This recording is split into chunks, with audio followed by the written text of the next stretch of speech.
Gladiator II has finally been released in theatres, and Ridley Scott has come back to his Oscar-winning project with quite the brilliant sequel. Going into it, I was very skeptical on what we might get, considering that the director has struggled as of late to give us something on the level that his past films were at.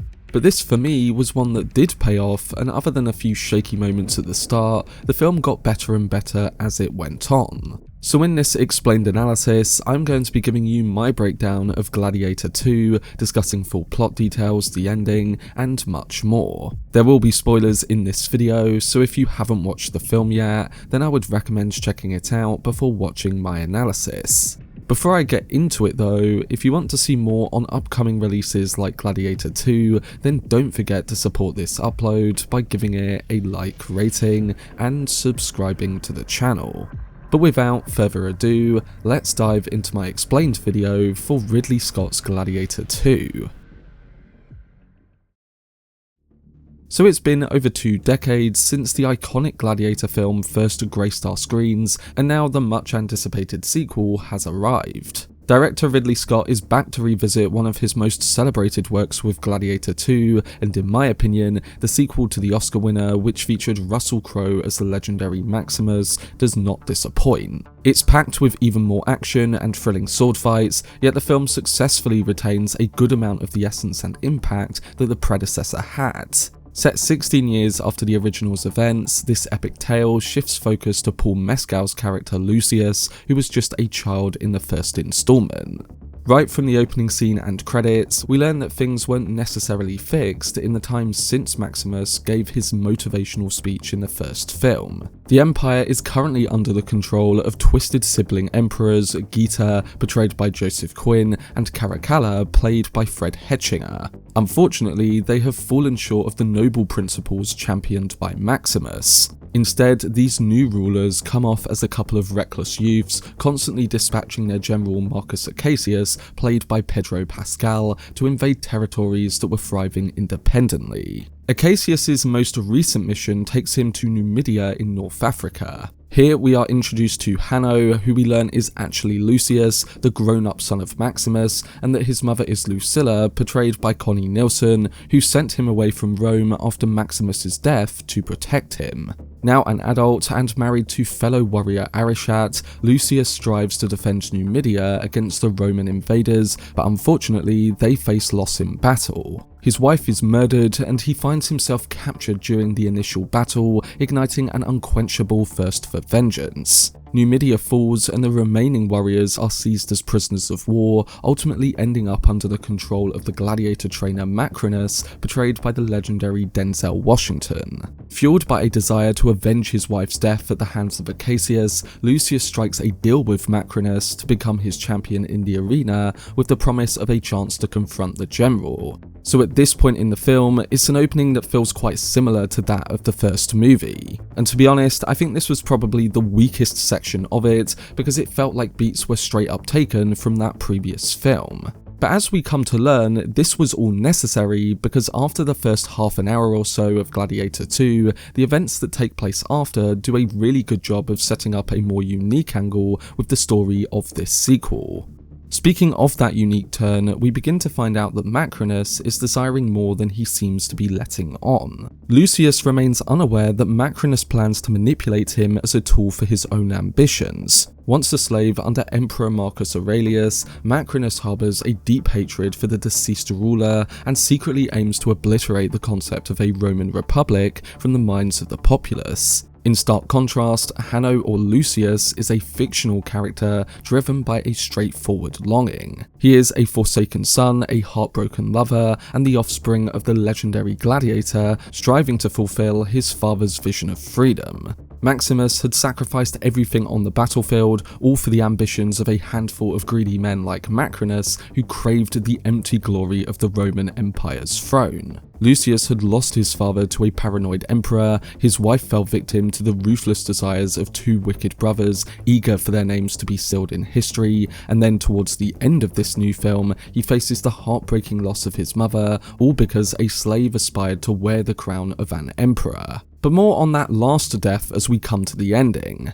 Back to Lucius's journey though, he undergoes rigorous training to become a gladiator. He quickly establishes a reputation for his brutal ferocity, notably when he bites a baboon during one of his early fights. This shocking display captures the attention of the cunning Macrinus, who decides to buy Lucius and add him to his roster of gladiators. Lucius, eager for revenge, agrees to fight for Macrinus, but only if he can be granted the opportunity to eliminate Acacius. So Lucius is put through numerous battles at the Colosseum, including one with a guard on top of a rhino, and then a naval battle with boats and sharks, all in the Colosseum. Something to note about this is that in Roman history, these naval battles were actually used as entertainment that captivated the Roman audience. Although they were scripted and involved less violence compared to what's seen in the film, this was actually a thing that happened and somewhat inspired the action scene we do see in the movie. So it's not completely made up, and to be honest, unlike the baboon fight, I didn't mind how this naval battle was presented in the film. But moving on, after enduring numerous battles and earning the admiration of the emperors, Lucius finally faces his long-awaited duel with Acacius. The situation has now become increasingly complex though. Acacius, who is not particularly enthusiastic about the prospect of further Roman expansion, actually harbours resentment towards the expectations set by the twin emperors. He actually longs for a revival of the vision of Rome championed by Maximus and even earlier by Marcus Aurelius, whose daughter he is now involved with. As we learn, Acacius finds himself at odds with Macrinus, whose secret ambitions to seize the throne involve currying favour with the emperors and manipulating them against one another. So as Acacius grows increasingly uncomfortable with the emperor's escalating demands for violence, he teams up with Lucilla and other supporters to devise a coup. However, when Macrinus learns of these plans and they are eventually stopped, he cleverly convinces the emperors to orchestrate a duel in the Colosseum, forcing Lucius to fight Acacius in a deadly battle. Before that happens though, Lucilla seeks out Lucius after suspecting that he might be her son, following her watching his earlier rhino fight. She attempts to reconnect with her estranged son and reveals the truth about his father. But initially, Lucius is resistant to her attempts at reconnection. So we finally come to the fight, and it's here that Acacius ends up imploring Lucius, expressing his love for Maximus and his desire to spare Lucilla the pain of witnessing one of her family die. It takes a lot of brutal defending in combat and convincing, but he does finally get through to him. Lucius appears to be swayed and chooses not to execute Acacius, leaving Caracalla and Geta visibly frustrated.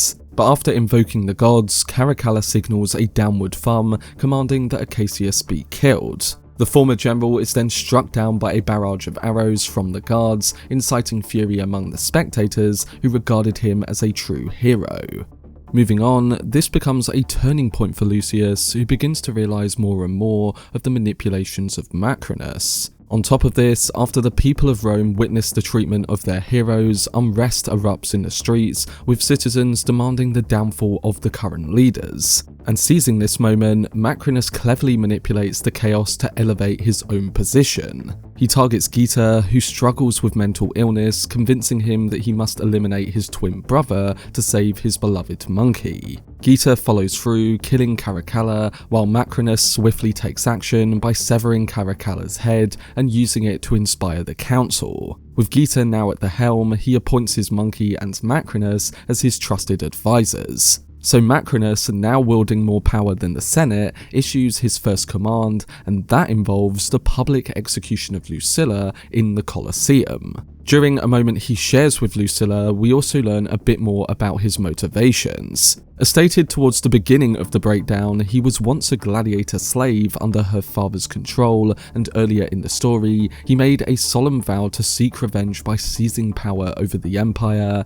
that had once imprisoned him. So everything he's done has been his own plan to get power, fueled by his experiences as a slave. It's a clever story point that was implemented by director Ridley Scott, and it's just one element of the final act that puts a new spin on elements we saw in the original film.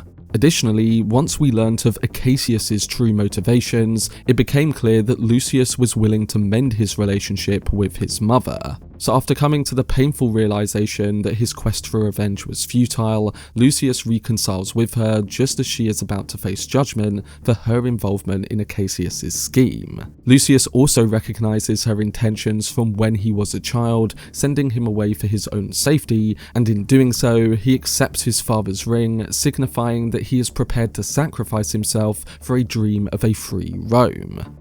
So this brings us to his plans to achieve that dream, and we learn of how he aims to go about saving his mother. He takes a moment to speak with the slave healer Ravi, who had been tending to his wounds after each battle throughout the film. Lucius hands him his father's ring, requesting that he present it to Darius Sextus, the general of Acacius' army, who was previously going to launch an attack on the Empire. With Acacius now dead, Lucius steps into his role, determined to continue the rebellion and bring an end to the tyranny. As Ravi sets off to seek them, Lucius also receives his keys and makes his way to the basement where Maximus' tomb lies. There he dons his father's legendary breastplate and sword as a tribute to his legacy. After this, he releases all of the other gladiators from their cells, and once they fight their way through the initial guards, they make their way up to the arena to attempt to save Lucius' mother during her planned execution. Initially, when it comes to that execution, Lucilla is held on a platform in the middle of the Colosseum,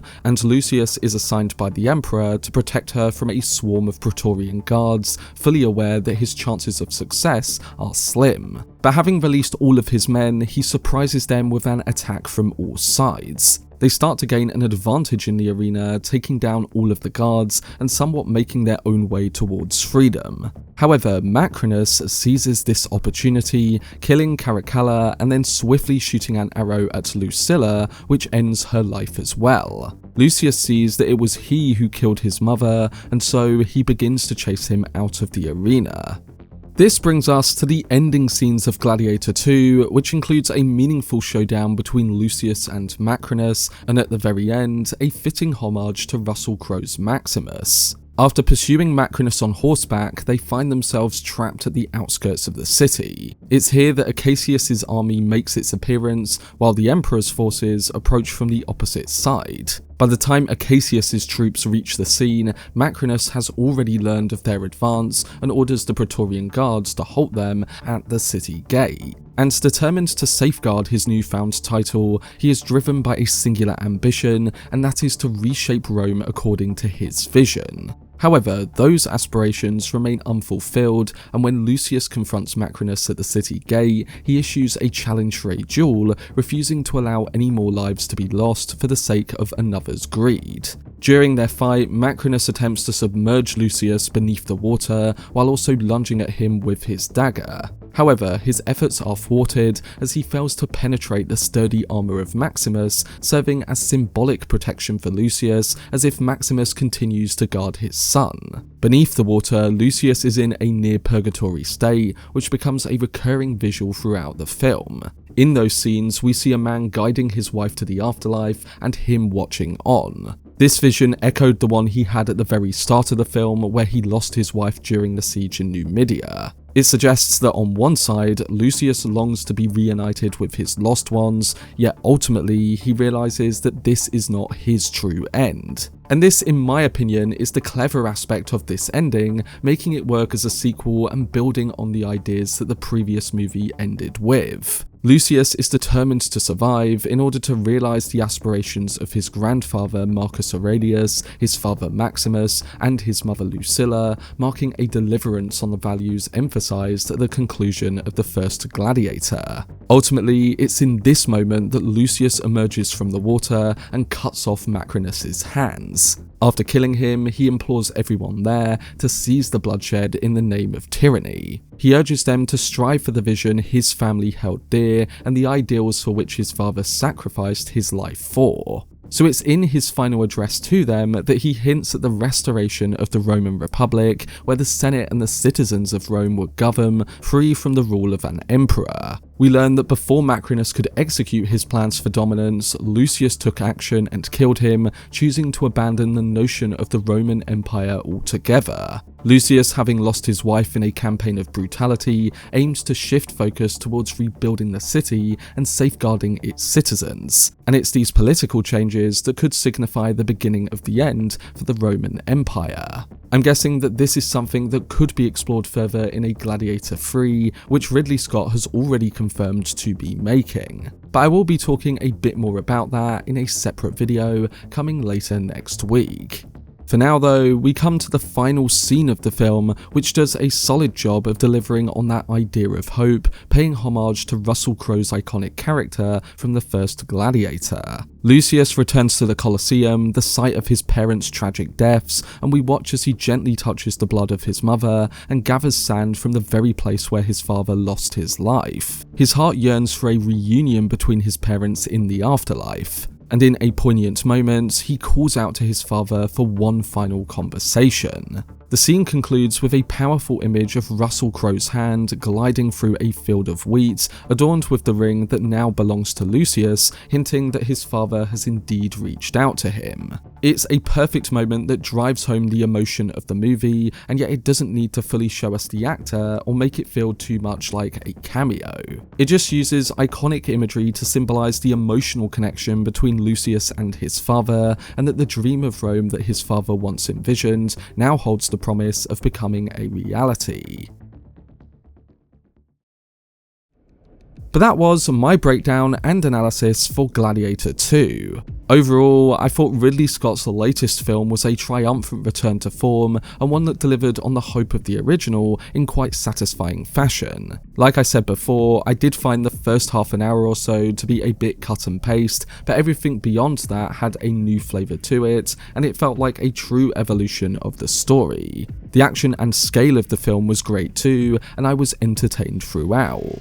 And the performances, especially that of Denzel Washington and Pedro Pascal, was really solid as well. I'm going to be giving you my in-depth review on the film in the next day or so look out for that, but for now, I'm really impressed with what Ridley Scott has achieved with his sequel. But I do hope that this breakdown did help some of you guys understand the film and the main details a bit better, and overall, I'm looking forward to hearing your thoughts on it, so don't forget to let me know down below in the comment section. For more videos on Gladiator II during its release, then subscribe to the channel and turn on your notifications. Also, if you enjoyed this video, remember to leave a like rating and follow me on social media via the links in the description. But anyway, I hope you guys enjoyed it. I've been Cortex, and as always, make some noise.